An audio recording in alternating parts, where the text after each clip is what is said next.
اور آج پوری طریقت صاحبان طریقت جو مدعی ہیں، بڑے بڑے پیران الزام اور پیر مغا بنے ہیں، ان کی تو سب اولادیں جو ہیں ایک کے بعد ایک ان کے خلیفہ مجاز بنی پھر رہی ہیں، سجادہ نشین بنی پھر رہی، چاہے ان میں ایک وقت کی وہ نمازی کیوں نہ پڑھتے ہو، چاہے وہ طریقت کے باب سے واقف ہی کیوں نہ ہو۔ سوچے کہ کس مقام پر ہمارے صوفیہ صافیہ کا منہج تھا، اور ان کے کیا انداز تھے، اور ان کی کیا سیرت تھی انتخاب میں۔ یہ کوئی معاذ اللہ یہ امیہ کا دربار نہیں ہے کہ اپنے بیٹے کو جانشین بنا دیا بے صلاحیت ہونے کے بعد بھی، اور صلاحیت میں یہ کہتا ہوں ائمہ علم کلام، علم توحید پر بڑی بڑی تفسیریں لکھ کے جا چکے ہیں، مبسوط تفسیریں ہیں، تشریحات امہات الکتب میں بھری پڑی ہیں، مگر میں کہتا ہوں کہ اہل صوفیہ صافیہ، اولیاء کاملین، مشرب طریقت کے لوگ، صالحین، احسان پر عمل کرنے والے، چلنے والے، ان لوگوں کی نرسری کلاس میں بیٹھتے ہیں ائمہ توحید، نرسری کلاس میں بیٹھتے ہیں، اور وہ اس یونیورسٹی کے نہ صرف پروفیسر ہیڈ ہیں، امام ہیں، پیشوا ہیں توحید کے۔ ان کا جینا مرنا، ان کا اٹھنا بیٹھنا، سونا جاگنا، بات کرنا خاموش رہنا، یہ سب توحید ہے، صرف اللہ ہے، صرف اللہ ہے، اور ما سوا اللہ کی نفی ہے۔ من الشیطان الرجیم، بسم اللہ الرحمن الرحیم، نحمدہ ونصلی ونسلم علی رسولہ الکریم، اما بعد، السلام علیکم ورحمۃ اللہ وبرکاتہ۔ ناظرین، آج کی نشست فائد الفاظ شریف خواجہ نظام الدین اولیاء محبوب الہی رحمۃ اللہ علیہ مجلس دوم ہم شروع کرنے جا رہے ہیں، اور بیچ میں اتنا وقفہ جو ہو گیا اس کی وجہ مصروفیات تھی۔ انشاءاللہ العزیز ہم پوری کوشش کریں گے کہ ہفتہ واری مجالس کا ذکر ہو، اور آپ تک درس و تدریس کا یہ سلسلہ ہر ہفتے جاری و ساری رہے انشاءاللہ تعالی۔ مجلس کو سماعت فرمائی، پہلے فارسی متن، اس کے بعد اردو ترجمہ، اور پھر اس کے بعد خلاصہ اور تشریح و تفسیر مجلس دوم کی۔ رحمٰن الرحیم، مجلس دوم آدینہ ہشتم ماہ مبارک شعبان سنہ مذکورہ بعد از نماز دولت پائے بوس حاصل شد، بندہ را غلامی بود ملیح نام، او را بشکرانہ ارادت ہمرا آورد در نظر خواجہ ذکر اللہ بالخیر آزاد گردانیدہ شد، و دعائے خیر ارزانی داشت، ہما زماں غلام مذکور سر در قدم مخدوم عالمہ آورد و بشرف بیعت مشرف گشت، والحمد للہ علی ذالک۔ در این محفل خدمت خواجہ ادام اللہ برکاتہ بر لفظ مبارک راند کہ در این را خواجگی و غلامی درمیاں نیست، ہر کے در عالم محبت درست آمد کار او ساختہ شد، در اثناء این معنی فرمود کہ پیری بود در غزنین، غلامی داشت زیرک نام، و این زیرک در غایت صدق و صلاحیت بود، چوں آ پیر بزرگوار را وقت نقل شد، مریداں پرسیدند کہ بر جائے تو کے نشیند، گفت زیرک، و آ پیر را چہار پسر بودن صاحب اختیار و جلد، زیرک گفت اے خواجہ مرا پسران تو نہ گزارند کہ بر جائے تو بنشینم، ہر آئینہ ایشا بمن خصومت کنند، پیر گفت تو بدل فارغ بنشین، اگر ایشا بتو مخاصمتی کنند، من شر ایشا را از تو دفع خواہم کرد، الغرض چو پیر با جوار رحمت حق پیوست، زیرک بجائے خواجہ بنشینست، پسران پیر خصومت آغاز کردند کہ تو غلامی از غلامان ما باشی، ترا چے زہرا باشد کہ بر جائے پدر ما بنشینی، چوں تعنت ایشا بسیار شد، زیرک پسرے روضۂ پیر آمد و گفت اے خواجہ تو گفتہ بودی کہ اگر پسران من ترا مزاحمت نمایند، من شر عیسیٰ از تو دفع خواہم کرد،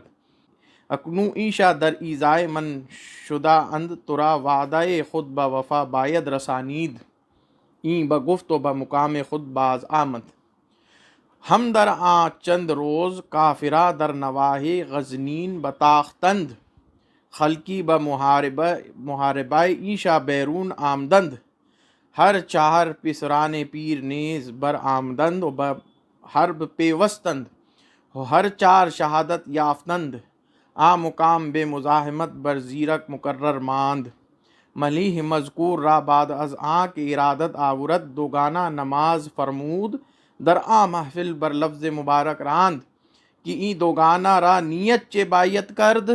گفت برائے نفی ما سوا اللہ اللہ اکبر کبیرہ۔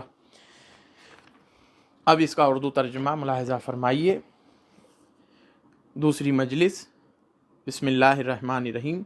اسی سال ماہ مبارک شعبان کی 8ویں تاریخ جمعے کی نماز کے بعد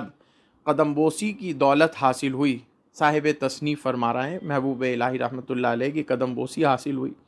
بندے کے پاس ایک غلام تھا جس کا نام ملیح تھا، اس کو مرید ہونے کے شکرانے میں ساتھ لایا تھا۔ خواجہ ذکر اللہ بالخیر کی نظر کے سامنے اسے آزاد کر دیا، دعائے خیر فرمائی۔ اسی وقت اس غلام نے اپنے سر مخدوم عالمہ کے قدموں میں رکھ دیا اور بیعت کے شرف سے مشرف ہوا، والحمدللہ علی ذالک۔ اس موقع پر خواجہ ادام اللہ برکاتہ نے زبان مبارک سے فرمایا، اس راہ میں غلامی اور خواجگی درمیان میں نہیں ہے۔ کس راہ میں؟ راہ محبت میں۔ جو بھی عالم محبت میں کھرا اترتا ہے اس کا کام بن جاتا ہے۔ اس گفتگو کے دوران فرمایا کہ غزنین میں ایک پیر تھے، ان کا ایک غلام تھا، زیرک نام اس کا تھا، اور یہ زیرک حد درجہ صدق و صلاحیت رکھتا تھا۔ جب ان بزرگوار پیر کا آخری وقت آیا تو مریدوں نے پوچھا کہ آپ کی جگہ کون بیٹھے گا؟ بولے زیرک۔ پیر صاحب بولے زیرک بیٹھے گا، جو ان کا غلام تھا۔ اور ان پیر کے 4 بیٹے تھے، ہوشیار تھے اور صاحب اختیار تھے، یعنی توانا بھی تھے، عقل سے بھی اور جسمانی طور پر بھی۔ زیرک نے عرض کی، اے خواجہ، مجھے آپ کے بیٹے چھوڑیں گے تھوڑی نا کہ آپ کی جگہ بیٹھ جاؤں، وہ ضرور مجھ سے جھگڑا کریں گے۔ پیر بولے تو خاطر جمع رکھ، یعنی دل کو جما کے رکھ، اگر انہوں نے تیرے ساتھ دشمنی کی تو میں ان کے شر کو تجھ سے دور کر دوں گا۔ الغرض، جب پیر رحمت حق کے جوار میں پہنچ گیا، یعنی ان کا انتقال ہو گیا، تو زیرک خواجہ کی جگہ پر، یعنی اپنے پیر کی جگہ پر غلام بیٹھ گیا۔ پیر کے بیٹوں نے خصومت شروع کی، تو ہمارے غلاموں میں سے غلام ہے، تیری کیا مجال۔ پیر کے بیٹوں نے خصومت کرنا شروع کر دی کہ تو میرے باپ کے غلاموں میں سے، ہمارے غلاموں میں سے ایک غلام ہے، تیری کیا مجال کہ ہمارے باپ کی جگہ پر مسند نشیں ہوں۔ جب ان کا عناد بہت بڑا، یعنی زجر و توبیخ بہت بڑی، تو زیرک پیر کے روضے پر آیا۔ جب وہ انتقال فرما گئے، روزہ ہو گیا، آپ کے روضے پر آیا اور عرض کی، اے خواجہ، آپ نے فرمایا تھا اگر میرے بیٹے تیرے سے مزاحمت کریں، جھگڑا کریں، تو میں ان کے شر کو تجھ سے دفع کروں گا۔ اب وہ مجھے آپ کے بیٹے ایذا پہنچانے کے در پر ہیں، آپ کو اپنا وعدہ وفا کرنا چاہیے۔ یہ زیرک غلام نے اپنے پیر سے کہا، یہ عرض کیا اور اپنی جگہ سے واپس ہو گیا۔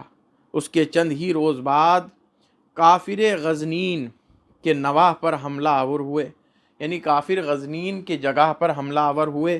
جو جس جگہ کے پیر صاحب تھے، غزنین افغانستان میں۔ مخلوق ان سے لڑنے باہر نکلی، پیر کے 4 بیٹے بھی ان کے ساتھ لڑنے جھگڑنے نکلے ان کافروں سے۔ چاروں نے اسی حالت میں شہادت پالی، اور وہ جگہ بلا مزاحمت، یعنی بنا کسی دقت پریشانی کے زیرک مقرر ہو گیا، یعنی وہ جس مسند پر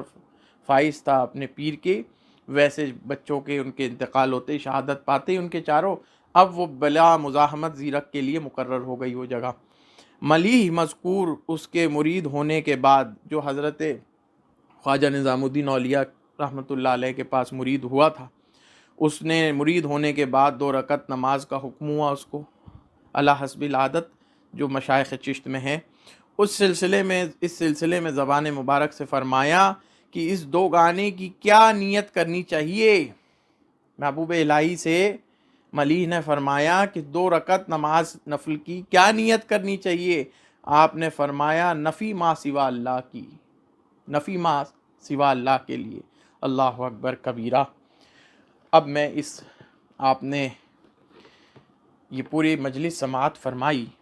اس کے خلاصے و تشریح سے پہلے میں آپ لوگوں کے سامنے ایک آیت مبارکہ اور ایک حدیث مبارکہ کا پہلے مضمون پیش کروں گا، اس کے بعد اس کی تفسیر اور تشریح اور جو کچھ خواجہ نظام الدین اولیاء رحمۃ اللہ علیہ سے مجلس منقول ہوئی ہے اس کی تشریح و تفسیر پیش کریں گے۔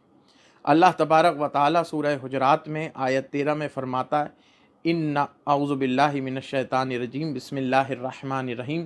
ان اکرمکم عند اللہ اتقاکم، بے شک تمہارے نزدیک، تمہارے اللہ تعالیٰ کے نزدیک تمہارے درمیان سب سے پسندیدہ اور سب سے مکرم اور معزز وہ شخص ہے، اللہ تعالیٰ کے نزدیک تمہارے درمیان وہ شخص سب سے معزز اور مکرم ہے جو تم میں سب سے زیادہ تقوی شعار ہے، جو تم میں سب سے زیادہ تقوی اختیار کرنے والا ہے۔ حدیث شریف شعب الایمان بیہقی کی اور شرح تحوی کی، اسے محدث البانی نے صحیح کہا ہے۔ حدیث شریف سماعت فرمائیے، بڑی مشہور حدیث ہے، لا فضل لعربی علی عجمی ولا لعجمی علی عربی ولا لابیض علی الاسود ولا لاسود علی ابیض الا بالتقوی الناس من آدم و آدم من تراب، یعنی عربی کو نہ کوئی عجمی پر فوقیت حاصل ہے اور نہ عجمی کو عربی پر فوقیت حاصل ہے، نہ گورے کو کالے پر فوقیت حاصل ہے اور نہ کالے کو گورے پر فوقیت حاصل ہے،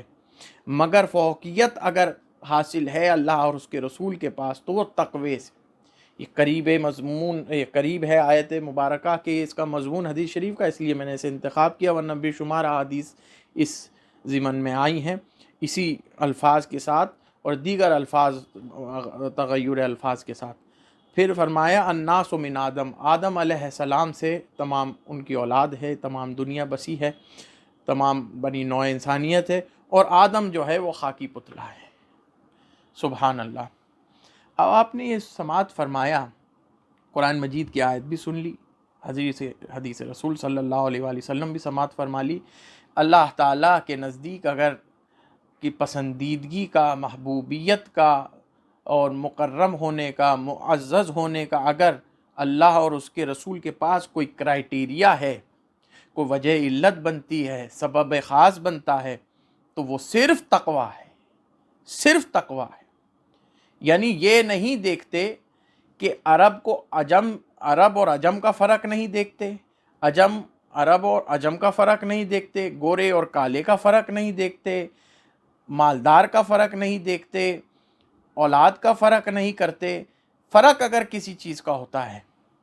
اللہ کے پاس اعزاز و اکرام کا، تو وہاں تقوی کام آتا ہے،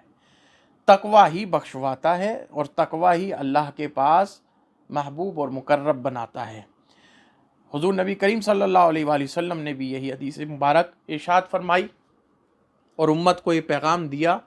کہ عرب عجم سے فوقیت نہ کرے اور عجم عرب سے فوقیت نہ کرے، اس بنیاد پر کہ یہ عربی ہیں یا جمی ہیں، نہ گورا کالے پہ کرے نہ کالا گورے پہ کرے،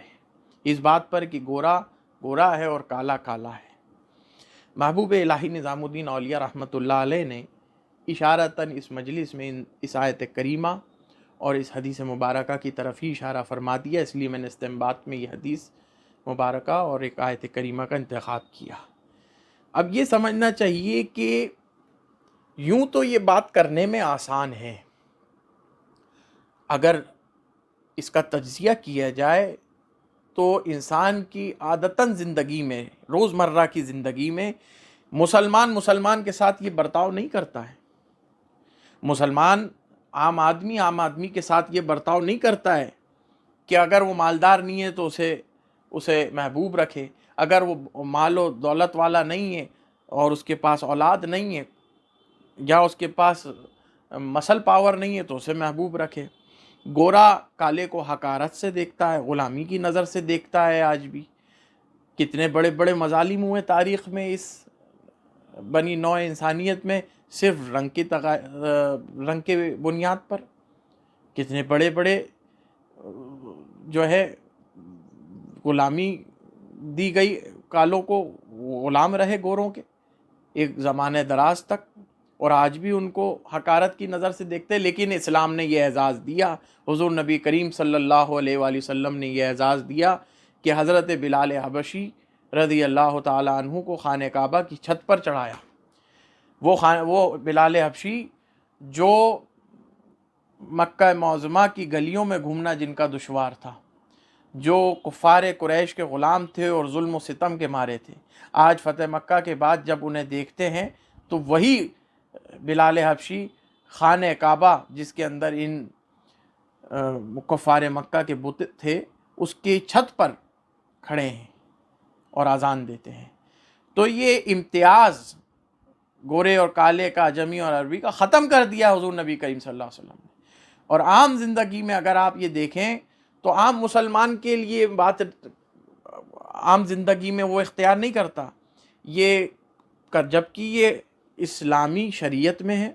اور یہ بات اسلامی احکام میں ہے. یہ دین اسلام کا اثاثہ ہے کہ مسلمان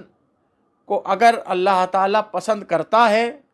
یا کسی عام انسان کو، مسلمان کو، مومن کو پسند کرتا ہے تو وہ اس کی مال و دولت اور اس کی طاقت اور اس کی عزت اور اس کی سیاست میں کیا وزن ہے اور اس کا معاشرے میں کیا وزن ہے، وہ گورا کالا یہ دیکھ کے نہیں کرتا ہے، بلکہ اسے اعزاز و اکرام صرف تقوی کی بنیاد پر دیتا ہے. یہی نبی، انبیاء، مرسلین کا، یہی مشائخ و صوفیہ صافیہ کا طرز رہا ہے. جبکہ یہ ہمارے معاشرے میں عام متن یہ بات ہونی چاہیے، لیکن بشری تقاضے سب کے ساتھ جڑے ہیں، اس طرح کے معاملات عامۃ الناس میں نہیں پائے جاتے. لیکن خانقاہوں میں آج بھی یہی چلن ہے. اسی وجہ سے اس کا دوسرا پوائنٹ یہ ہے کہ مریدی اور پیری میں سب سے ضروری یہ ہے کہ مرید پیر کا مخلص ارادت میں اخلاص ہو اس کے، اور صلاحیت رکھتا ہو کہ وہ آپ کے اپنے پیر کی تمام سیرت کی اور آپ کے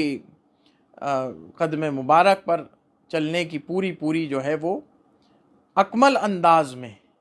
اس کی عکاسی کرے. مرید کے لیے بھی وہی کرائیٹیریا ہے جو پیر کے لیے، اور جو پیر کے لیے وہی مرید کے لیے. یعنی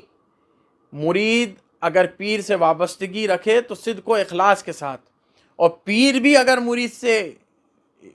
اب وابستگی رکھے تو صدق و اخلاص کے ساتھ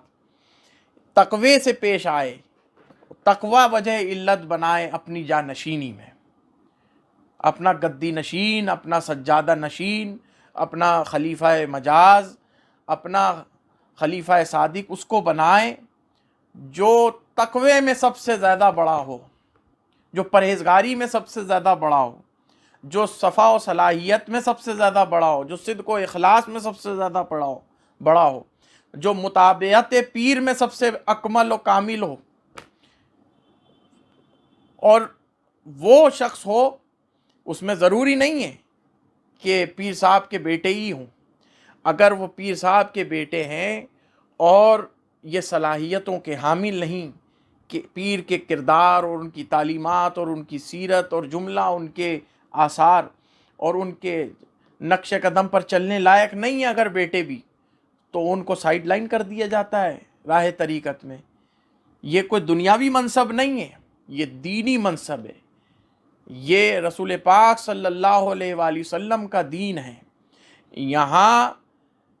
اولاد بھی بیکار ہے اگر تقوی نہیں ہے، اور غلام بھی جانشین بننے لائق ہے، اور غلام بھی معزز اور مکرم ہے اگر وہ متابعت رکھتا ہے، صدق و اخلاص رکھتا ہے، تقوی رکھتا ہے. یہی محبوب الہی نظام الدین اولیاء رحمۃ اللہ علیہ نے فرمایا. 4 صاحبزادے تھے ان پیر صاحب کے، مگر بالآخر ان میں وہ صلاحیت نہیں تھی جو غلام میں تھی. جانشینی بالآخر پیر کی صاحبزادوں کو نہیں، غلام کو ملی. اور آج پوری طریقت، صاحبان طریقت جو مدعی ہیں، بڑے بڑے پیران الزام اور پیر مغا بنے ہیں، ان کی تو سب اولادیں جو ہیں ایک کے بعد ایک ان کے خلیفہ مجاز بنی پھر رہی ہیں، سجادہ نشین بنی پھر رہی، چاہے ان میں ایک وقت کی وہ نمازی کیوں نہ پڑھتے ہو، چاہے وہ طریقت کے باب سے واقف ہی کیوں نہ ہو. سوچے کہ کس مقام پر ہمارے صوفیہ صافیہ کا منہج تھا، اور ان کے کیا انداز تھے، اور ان کی کیا سیرت تھی انتخاب میں۔ یہ کوئی معاذ اللہ یہ امیہ کا دربار نہیں ہے کہ اپنے بیٹے کو جانشین بنا دیا بے صلاحیت ہونے کے بعد بھی، اور صلاحیت مند تکتے رہے، وہ دیکھتے رہے۔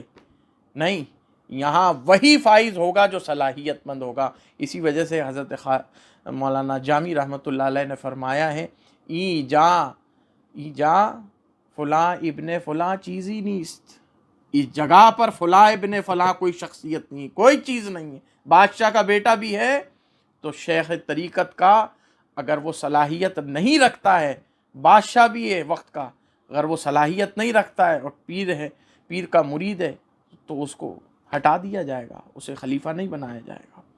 لیکن اگر ایک غلام ہے تو اسے خلیفہ بنایا جائے گا، اسے سجادہ نشین بنایا جائے گا۔ یہی اصول ہے طریقت کے، اور انہی سے طریقت آگے بڑھے گی۔ ہمارے لیے مصدر اور ہمارے لیے جو نمونہ عمل ہے،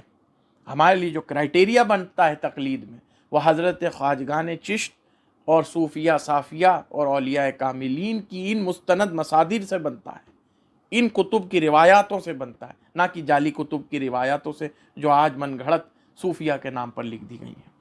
آخر میں جب حضرت خواجہ نظام الدین اولیاء سے ملیح مرید ہو گیا، اور مرید ہونے کے بعد جو غلام تھا، صاحب تصنیف کا جو غلام تھا، وہ مرید ہونے کے بعد جب اس کو 2 رکعت نماز نفل ادا کرنے کی کہا گیا، جو کہ خواجگان چشت کا طریقہ ہے، نماز بیعت کرنے کے بعد 2 رکعت نماز نفل ادا کرائی جاتی ہے،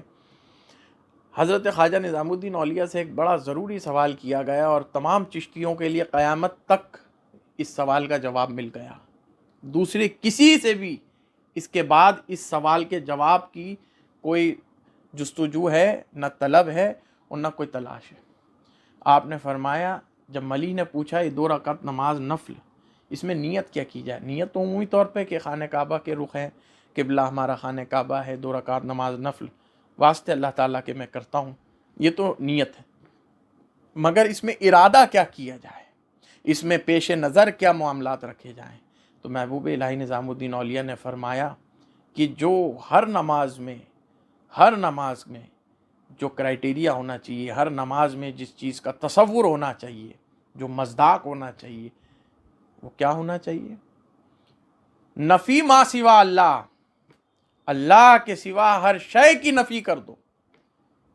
ہر شے کی نفی کر دو، اللہ کے سوا کوئی شے ہی نہیں ہے، اس کل کائنات میں اللہ کے سوا کوئی شے ہے ہی نہیں، وجود ہی نہیں ہے اس کا، جو کچھ ہے وہ وجود اللہ تبارک و تعالیٰ کا۔ معترضین سے میں سوال کرتا ہوں، جو صوفیہ صافیہ پر، اہل اللہ پر، اصحاب طریقت پر انگلیاں اٹھاتے ہیں اور بڑی جسارت کے ساتھ یہ کہہ بیٹھتے ہیں کہ صوفیوں کا توحید سے کیا تعلق، صوفیوں کا اللہ سے کیا تعلق، یہ تو ایک الگ ہی مشرب ہے، یہ تو فلسفہ ہے، یہ تو اجمی تفکر، اجمی خیالات ہیں، اجمی فکر ہے، ایرانی فکر ہے، ایرانی خیالات ہیں، ہندوی فکر ہے، ہندی خیالات، لکھا ہی ہے نا لوگوں نے اس طریقے کی، علماء نے اس طریقے کی باتیں، علماء ظاہر نے جو روایت پسند ہے فقط، جو الفاظوں کے کیڑے ہیں، جو ظاہر بھی ہیں، وہ تو کرتے ہی ہیں نا اس بات پہ نا کہ توحید سے کیا مطلب صوفیہ کا۔ میں یہ کہتا ہوں، اور یہ میری زبان نہیں ہے، بے شمار کتاب آپ کتب مطالعہ کریں، خود مطالعہ کریں، صوفیہ کی مصادر کتب مطالعہ کریں، آپ آخر میں یہ قول کریں گے کہ یہ وہ راہ ہے صوفیہ کی، معرفت کی، طریقت کی، حقیقت کی، یہ عشق کی، یہ محبت کی، یہ جو راہ ہے، یہی تصور اسلام ہے حقیقی، جو زمانہ نبوی میں اور زمانہ صحابہ اور تابعین میں پایا گیا ہے، جس میں خضوع اور تذلل ہے، جس کے اندر علم و عمل ہے اور تقوی ہے۔ میں یہ کہتا ہوں، ائمہ علم کلام، علم توحید پر بڑی بڑی تفسیریں لکھ کے جا چکے ہیں، مبسوط تفسیریں ہیں، تشریحات، امہات الکتب میں بھری پڑی ہیں، مگر میں کہتا ہوں کہ اہل صوفیہ صافیہ، اولیاء کاملین، مشرب طریقت کے لوگ، صالحین، احسان پر عمل کرنے والے، چلنے والے، ان لوگوں کی نرسری کلاس میں بیٹھتے ہیں ائمہ توحید، نرسری کلاس میں بیٹھتے ہیں، اور وہ اس یونیورسٹی کے نہ صرف پروفیسر ہیڈ ہیں، امام ہیں، پیشوا ہیں توحید کے. ان کا جینا مرنا، ان کا اٹھنا بیٹھنا، سونا جاگنا، بات کرنا، خاموش رہنا، یہ سب توحید ہے. صرف اللہ ہے، صرف اللہ ہے، اور ما سوا اللہ کی نفی ہے. آج بھی خانقاہوں میں جو قلب پر ضرب لگتا ہے وہ اللہ اللہ کا ضرب لگتا ہے، اور وہ اللہ اللہ کا ضرب قلب پہ اس لیے لگایا جاتا ہے کہ قلب متوجہ ہو جائے اس طرف کہ تیرے پاس اور کسی کا تصور نہ رہے اس پوری دنیا عالم میں سوائے اللہ کے. صوفیہ کی توحید پر بات کرتے ہیں جنہوں نے صوفیہ کا الف ب ت سے نہیں پڑھا. صوفیہ کا توحید ہی وہ کامل توحید، تصور توحید ہے جو انبیاء اور مرسلین سے ماخوذ ہے، وہی جو انبیاء اور مرسلین کے پاس تھا. باقی سب تو روایتیں پڑھتے ہیں. یہ شہادت کے لوگ ہیں، انہوں نے شہادتیں لی ہیں، شہادت کی ہے، انہوں نے گواہیاں دی ہیں توحید پر، انہوں نے ملاحظہ کیا ہے توحید کو، اس کے جلوے کو، اس کے انوار کو اس پورے عالم میں. یہ مشاہدہ کرتے ہیں، مشاہدے کے مقام پر ہیں، اور باقی سب روایتوں کے مقام پر ہے. خالی صوفیہ مشاہدے کے مقام پر ہے. اور اس پر بڑی بحث ہو سکتی ہے، تفصیل سے اس پر گفتگو ہو سکتی ہے، مگر چونکہ مجلس کے ضمن میں یہ بات آئی تو آگے بھی انشاءاللہ تعالیٰ اس طریقے کی حکایت آئیں گے، ہم بیان کرتے جائیں گے. جو ہم نے صوفیہ کا الگ سے سیریز شروع کی ہے اس میں تفصیل سے یہ سب بات کریں گے کہ ائمہ تصوف کے پاس توحید کا کیا مشرب اور توحید کا کیا خلاصہ ہے، اور وہ وحدت الوجود کیا ہے، وحدت الشہود کیا ہے، اور تصور احد کیا ہے، اللہ کیا ہے، اسماء و صفات کیا ہے، ذات کیا ہے، اسم اعظم کیا ہے، یہ سب اس میں ڈسکس کریں گے. اتنا جان لینا کافی ہے کہ صوفیہ صافیہ کا مشرب اول تا آخر توحید سے لبریز ہے. آمین آمین یا رب العالمین. وما علینا الا البلاغ ان الحمد للہ رب العالمین. والسلام علیکم ورحمۃ اللہ وبرکاتہ.